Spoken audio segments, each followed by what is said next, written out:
மக்களே எனக்கு செவி கொடுங்கள். நான் அறியாத மொழியை கேட்டேன். தோளினின்று உன் சுமையை அகற்றினேன். உன் கைகள் கூடை நின்று விடுதலை பெற்றன. துன்ப வேளையில் என்னை நோக்கி மன்றாடினீர்கள். நான் உங்களை விடுவித்தேன்.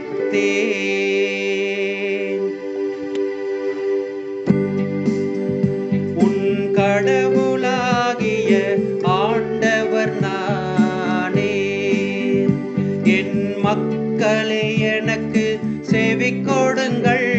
உன் கடவுளாகிய ஆண்டவர் நானே. என் மக்களே எனக்கு செவி கொடுங்கள். இடி முழங்கும் மறைவிடத்தினின்று நான் உங்களுக்கு மறுமொழி கூறினேன். மெரிபாவின் நீரூற்று அருகில் உங்களை சோதித்தேன். என் மக்களே எனக்கு செவி கொடுங்கள்.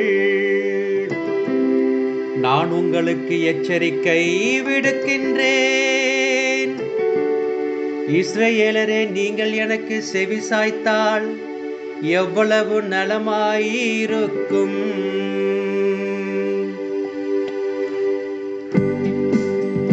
உன் கடவுளாகிய ஆண்டவர் நானே.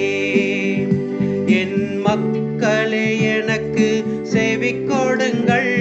உன் கடவுளாகிய ஆண்டவர் நானே. என் மக்களே எனக்கு செவி கொடுங்கள்.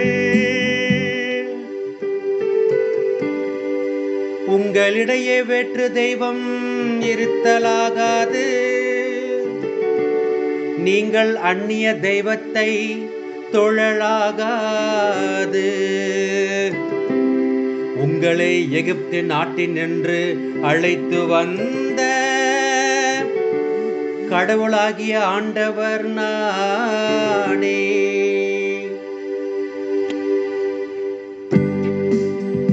உன் கடவுளாகிய ஆண்டவர் நானே. என் மக்களே எனக்கு செவி கொடுங்கள். உன் கடவுளாகிய ஆண்டவர் நானே. என் மக்களே எனக்கு செவி கொடுங்கள்.